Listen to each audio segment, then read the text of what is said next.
वक्रतुण्ड महाकाय सूर्यकोटि समप्रभ निर्विघ्नं कुरु मे देव सर्वकार्येषु सर्वदा निर्विघ्नं कुरु मे देव सर्वकार्येषु सर्वदा। अथ पंचदशोऽध्यायः।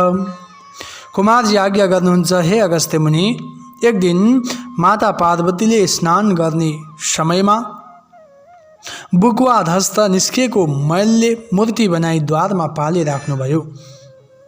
अनि महादेव बाहिरबाट आएर घरभित्र जान खोज्दा त्यस मूर्तिले जान दिएनन्। त्यससित युद्ध गरी महादेवले त्यस मूर्तिको शिरलाई छेदन गरी भित्र जानुभयो। अनि पार्वतीले महादेवसित द्वारमा कोही बसेको थिएनन् भनेर सोध्नुभयो र महादेवले त्यसको त मैले शिरलाई छेदन गरेर आए भन्नुभयो। अनि पार्वतीले त्यो त मेरो पुत्र हो, किन उसको शिरलाई छेदन गर्नुभयो भनी पुत्र भावले अत्यन्त स्नेह र शोक गर्न लाग्नुभयो। अनि महादेवले हे पार्वती मैले थाहा नपाएर त्यस्तो गरे, म तिम्रा पुत्रलाई बचाइदिनेछु, शोक नगर भनी बुझाई आफ्ना गणहरूलाई डाकी, हे गण हो, चारै दिशामा गई पहिले जे भेट्दछौ त्यसको शिर छेदन गरेर ल्याऊ भनी चन्द्रबाण दिएर पठाउनु भयो। गणहरू जो आज्ञा भनेर चारै दिशामा हेर्दै जाँदा निकै बेरपछि एउटा हात्ती फेला पारे र महादेवको आज्ञा अनुसार चन्द्रबाणलाई प्रहार गरे। त्यो बाण गएर हात्तीको गर्दनमा लागेर शिरको छेदन भयो र एउटा मात्र दाँत भएको अग्लो र राम्रो अत्यन्त थियो। त्यस्तो हात्तीको शिर लगेर महादेवको अगाडि राखिदिए अनि हामीले यही पायौँ भनी बिन्ती गरे। तब श्री महादेवले हात्तीको शिर मृत मूर्तिमा जोडेर जीवित पारिदिए। त्यही मूर्तिको नाम गणेश भई पार्वती माताले भन्नुभयो। त्यसपछि महादेव पार्वतीसित मात्र भुलेर भित्र नै वास गरिराख्न लाग्नुभयो। महादेव बिना यो ब्रह्माण्ड संसारको रक्षा कसरी होला? अतः यस्तो विचार गरेर स्वर्गका राजा इन्द्रले अग्निलाई डाकेर, हे अग्नि, तिमी गएर महादेवलाई बाहिर लिएर आऊ, यस्तो काम गर भनी अग्निलाई अराए।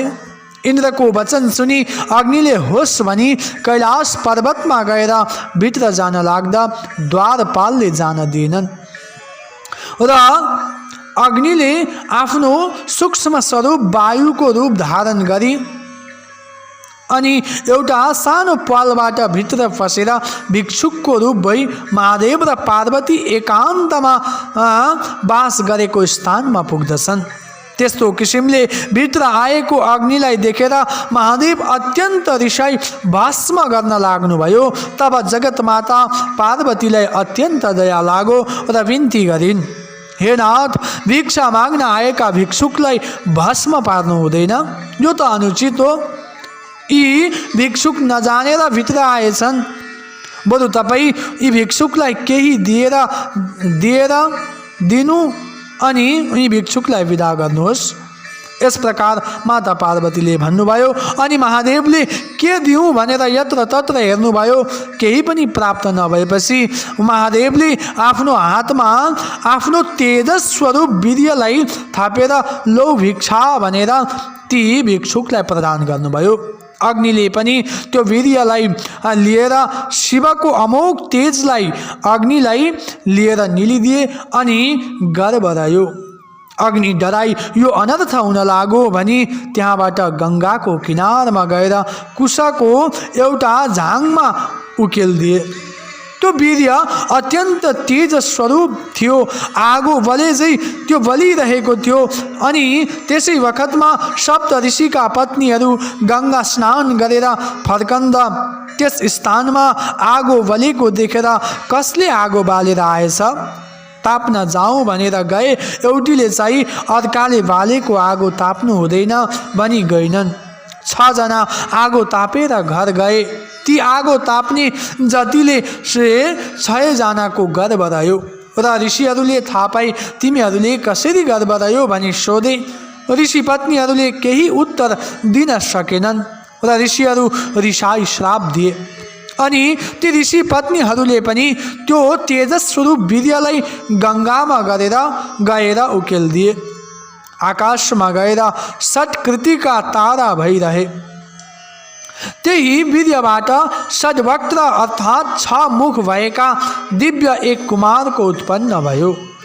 अनि गङ्गाका पुत्र भई महादेव कहाँ कैलाशमा रहे, वास गर्न लागे। उसपछि कुनै दिन महादेवले गणेश र कुमार दुवैलाई डाकेर आज्ञा गर्नुभयो, हे गणेश, हे कुमार, तिमी दुवैजना गएर सुमेरुको परिक्रमा गरेर आओ। जो पहिला आउला त्यसलाई वरदान दिनेछु। यति श्री महादेवको आज्ञा सुनि कुमार आफ्नो दिव्य वाहन मयूरमा चढेर सुमेरु परिक्रमा गर्न भनेर जान्छन्। कुमार हिँडेको देखेर गणेश अत्यन्त आत्तिएर अब कसो गरौँ भन्दै आफ्नो वाहन मुसोको छेउमा जान्छन्। मुसोले गणेशलाई चिन्तित देखेर, हे विनायक, किन चिन्तित हुनुभयो, के आपत आइपर्यो भनी सोध्दछन्। अनि विनायकले भने, हे सुमेरु पर्वत परिक्रमा गरेर आऊ भनी मेरा पिता महादेवले आज्ञा गर्नुभएको छ र मेरा भ्राता कुमार हिँडिसक्नुभयो र यस प्रकार सारा कुराहरू सुनाइसके पश्चात अब कसो गरौँ? म यस्तो लामो सुँड, ठुलो पेट भएको, म हिँड्न पनि सक्दिनँ। अब म के गरौँ, कसो गरौँ? यति विनायकले भनेको सुनि मुसा भन्दछन्, हे गणेशजी, म तपाईलाई बोकेर लिएर जान त सक्दिनँ, तर म तपाईलाई केही कुरा भन्दछु, केही ज्ञान दिन सक्दछु। महादेव, पार्वती र गङ्गा तिनैजना बसेको स्थानमा गएर अञ्जली जोरी, तपाईँ हे माता, हे पिता, मेरा सुमेरु पर्वत पनि हजुर, अनि हजुर देवताका देवता पनि हजुर, तपाईँ सम्पूर्ण यो पृथ्वी स्वरूप नै तपाईँ हो भनी 3 प्रदक्षिणा गरेर दण्डवत गर्नुहोस्। हजुरलाई अवश्य तपाईँका पिताले वरदान प्राप्त गराउनुहुनेछ, अवश्य वरदान दिनुहुनेछ। आफ्नो वाहनको यस्तो अर्ती मानेर गणेशजीले त्यसै गर्नुभयो। अनि महादेव प्रसन्न भएर, हे गणेश, तिमी धन्य रहेछौ, वरदान ल्याऊ। स्वर्ग, मर्त्य, पाताल तिनै लोकमा कसैले कुनै पनि काम तिम्रो पूजा नगरेर गर्यो भने त्यो कार्य सिद्ध हुनेवाला छैन। यदि कुनै पनि कार्य तिम्रो पूजा अर्चन तिमीलाई स्मरण गरेर गर्दछ भने त्यो जस्तै कठिन कार्य भए पनि सिद्ध हुनेछ। यस्तो वरदान दिनुभयो। उता सुमेरु परिक्रमा गर्न भनेर गएका कुमार अझै तक आइपुगेनन् र गङ्गाले महादेवसित बिन्ती गरिन्, हे जगदीश्वर, गणेशले त वरदान प्राप्त गरे, तर मेरा पुत्र कुमार अझै आइपुगेका छैनन्। गङ्गाको वचन सुनि महादेव भन्नुहुन्छ, हे गङ्गे, तिमी स्वस्थानी परमेश्वरीको व्रत गर, अनि तिम्रा पुत्र कुमार आइपुग्नेछन्। यदि शिवले आज्ञा भएको सुनि प्रसन्न भइन् र व्रत विधि सोधिन्। अनि महादेवले स्वयं व्रत विधि बताउनुभयो। हे गङ्गे, पुष शुक्ल पूर्णिमाको दिनदेखि हात खुट्टाका सम्पूर्ण प्रकारका नङहरू काटी स्नान गरी दिव्य पवित्र भई एक भक्त रही एक चित्त गरी मेरो पुत्र कुमार झट्ट आइपुगोस् भनी नित्य मध्याह्न कालमा महादेवको पूजा गर्न लागिन्।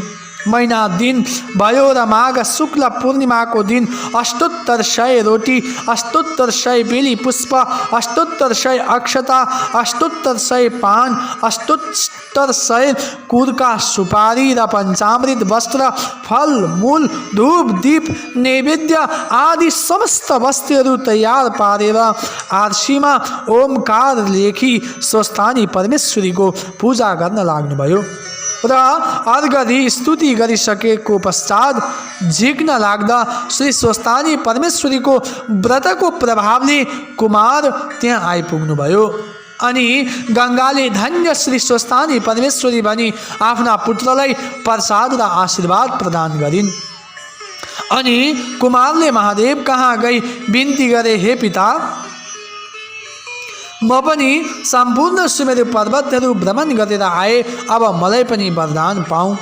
अनि महादेवले आज्ञा भयो, हे कुमार, स्वर्ग मर्त्य पाताल तिनै लोकमा कसैले केही काम गर्दा पहिलो तिम्रो पूजा नगरेर गरे भने त्यो कार्य सिद्ध नहोस् भनी वरदान दिनुभयो। यति कथा सुनिसके अगस्त्य मुनि बिन्ती गर्दछन्, हे कुमार, तारकासुर दैत्यले कसको तपस्या गरेर वरदान पाई अमरावती समेत लिएको थियो, फेरि त्यसलाई कसले र कसरी मारे र इन्द्रले अमरावती कसरी प्राप्त गरे, यो सम्पूर्ण वृत्तान्त आज्ञा गरिदिनुहोस्। यति अगस्त्य मुनिको बिन्ती सुनि कुमारजी आज्ञा गर्नुहुन्छ, हे मुनि, कश्यप ऋषिका पुत्र तारकासुर एक दिन दग्ध प्रवाह तीर्थमा स्नान गर्न गएका थिए।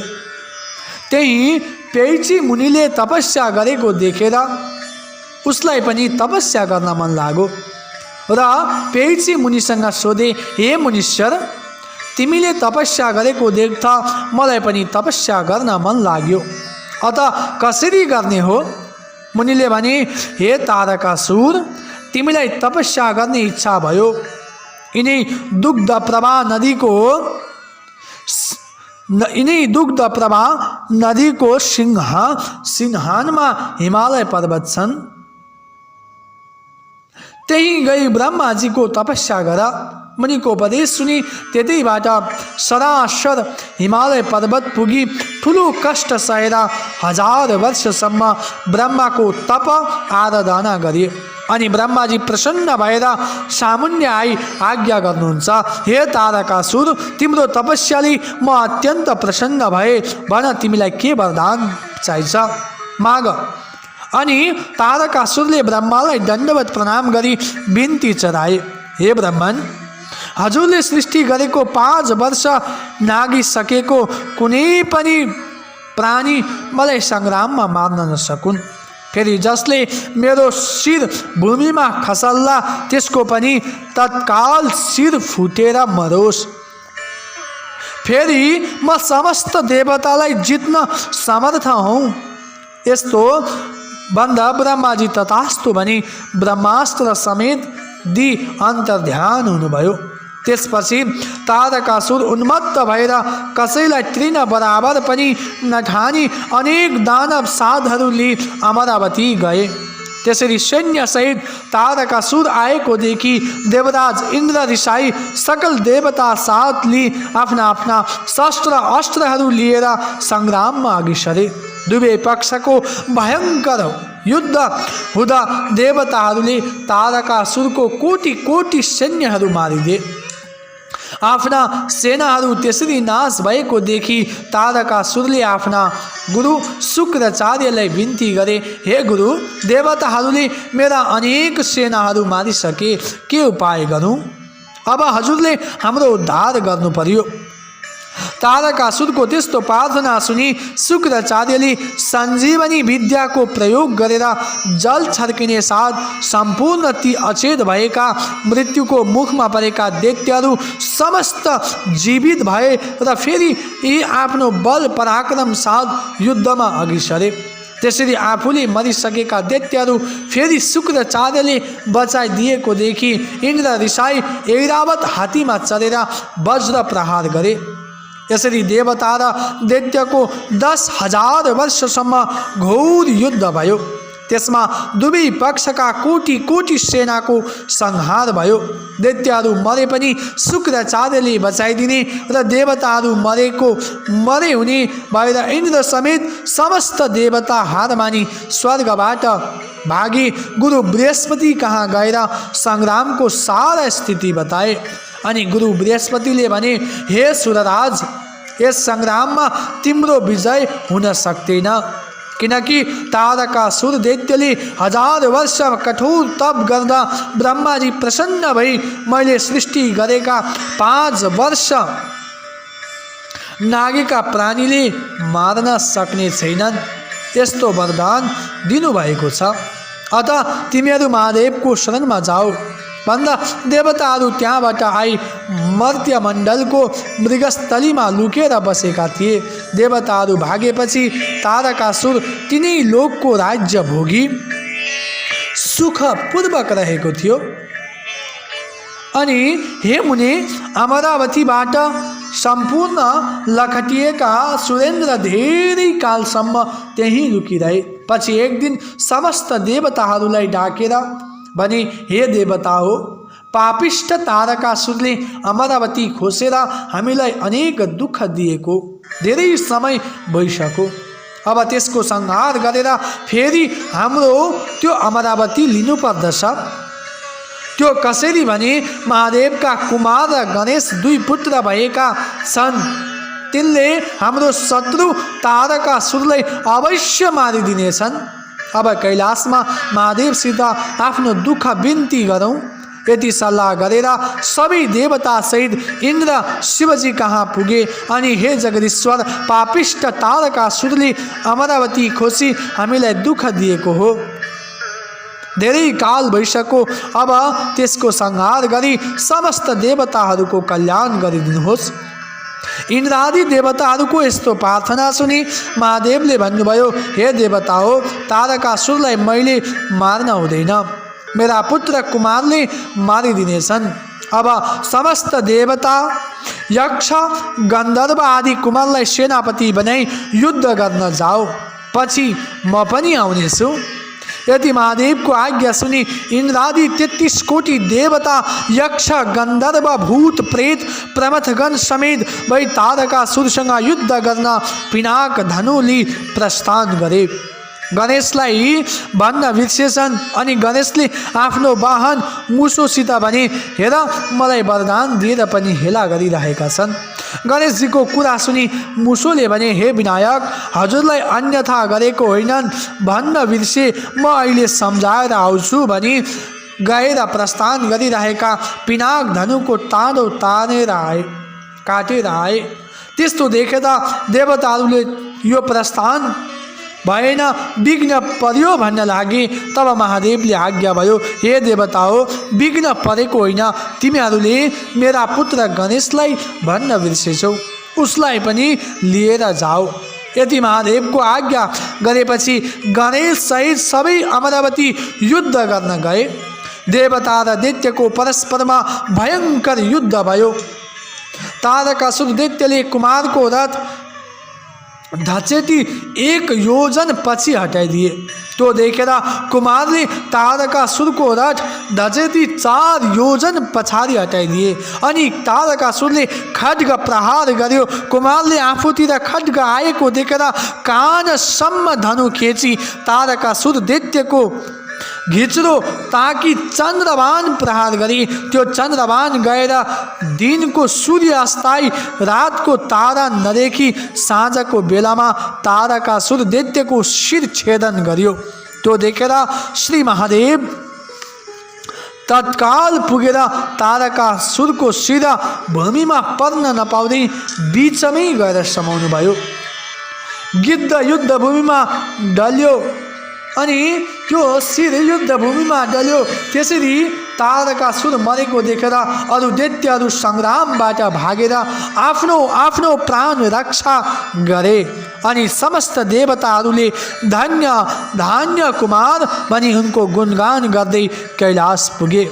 उहाँ इन्द्रले बिन्ती गरे, हे ईश्वर, हजुरको कृपाले शत्रुको संहार गरेर आयौँ, अब आज्ञा पाए अमरावती जाने थियौँ।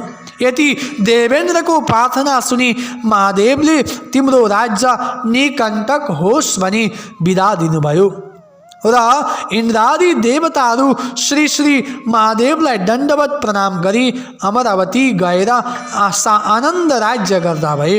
यदि श्री स्कंद पुराणी केदार खंडे माघ महात्म्ये कुमार अगस्त्य संवादे श्री स्वस्तानी परमेश्वरीय व्रत कथायां तारकासुरदैत्य वध वर्णनम नाम पंचदशोध्याय।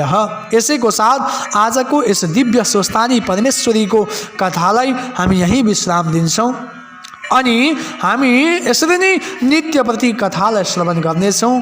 हाम्रो कथा सत्संग मंच च्यानलमा प्रसारण हुनेछ, जसको निमित्त हजुर यस च्यानलमा जोइन हुनुपर्दछ अथवा युट्युबमा श्रवण गर्नुहुन्छ भने यस च्यानललाई सब्स्क्राइब गरेर राख्नुपर्दछ। यसैको साथ हामी यस स्वस्तानी परमेश्वरीको व्रत कथालाई हामी यही विश्राम दिएर सिद्धेश्वर महादेवको चरण कमलमा पुनः हृदयदेखि नमन गर्दै आजको यस दिव्य कथालाई हामी विश्राम दिनेछौँ।